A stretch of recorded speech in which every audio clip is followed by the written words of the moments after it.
Holiday Clubille ja Vesalle. Ja muistan hyvin tämän kesäkuisen päivän. Kaupat tehtiin Korkeavuoren kadulla Arsenaalin silloisessa pääkonttorissa ja siitä alkoi sitten Holiday Clubin tarina Katinkullassa. Ja oikeastaan sitten muistan ensimmäisen tulon tänne Katinkultaan. Täällä oli Finnish Flashin seminaari, jossa urheilumarkkinointiseminaarissa sitten menin puhumaan sinne lavalle. Paikalla oli ministereitä ja oli eduskunnan puhemiehiä ja aika paljon lehdistöä ja sitten tietysti näitä meidän urheilujulkkiksia, Jallis ja Teemu ehkä nyt sitten etunenässä. Ja silloin mä sitten viitotin siellä lavalla Holiday Clubin tulevaisuutta ja kerroin sitten yleisölle, että Holiday Club tulee tekemään vuonna 2000, eli siitä 2 vuoden päästä 100 miljoonan markan liikevaihdon ja 10 miljoonan markan tuloksen.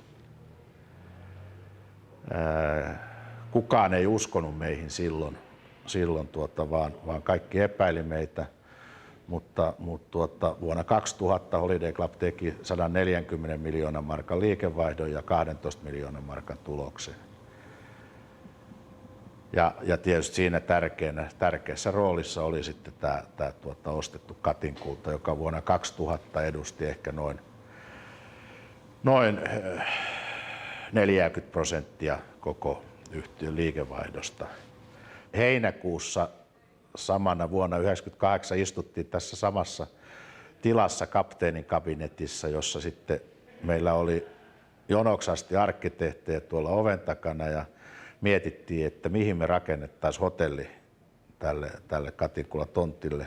Ja me piirrettiin hotellia tähän pallohallin eteen ja pallohallin sivulle ja sitten tuonne pallohallin taakse, minne se sitten loppujen lopuksi tulikin. Ja se oli meidän ensimmäinen isompi investointi. Aloitettiin myös hyvin voimakas viikko-osakerakentaminen alueella. Ensimmäisenä rakennettiin tuohon muistaakseni noin 80 huoneistoa 3 vuoden aikana tuohon Katinkultaniemeen.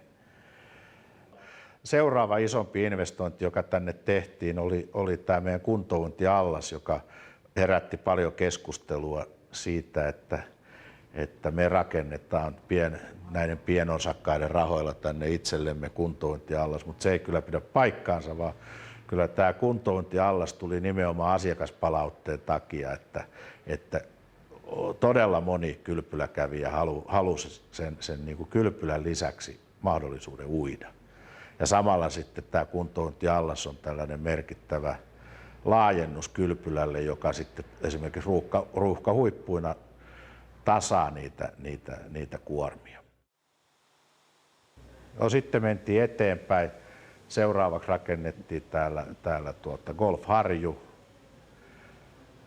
noin 40 huoneistoa ja sitten siihen heti, ja tämä oli muistaakseni 2006, ja sitten samaaikaisesti kun Golf Harju rakennettiin, niin tehtiin ensimmäiset golfkentän laajennukset tuonne Taimitarhan suuntaan, saatiin sinne 6 reikää lisää.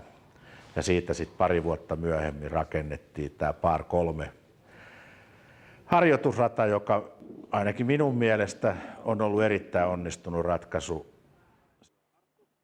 Näiden golf-investointien ja golf-harjun jälkeen rakennettiin Hiekkaniemen alue. Muistaakseni Hiekkaniemi rakentui siinä, olisiko ollut 2007 ja 2009. Ja sitten niinä vuosina myös sitten onnistuttiin Lindemannin perheeltä ostamaan tämä. Me käytettiin työnimellä Lindemannin pellot tuolta Katinkulan kiinteistöjen takaa. Ja sitten 2009-2011 on sitten rakentunut sinne tämä Katinkulta-ranta. Katinkullassa on yli 360 lomahuoneistoa ja 116 hotellihuonetta. Vuonna 1998, kun me tultiin tänne, niin täällä oli 158 lomahuoneistoa. Silloin moni ajatteli, että me ei ikinä saada myytyä edes niitä viikkoja, mitkä me ostettiin. Ostettiin Arsenaalilta noin 3000 kappaletta, mutta näin vaan on käynyt, että vuodesta toiseen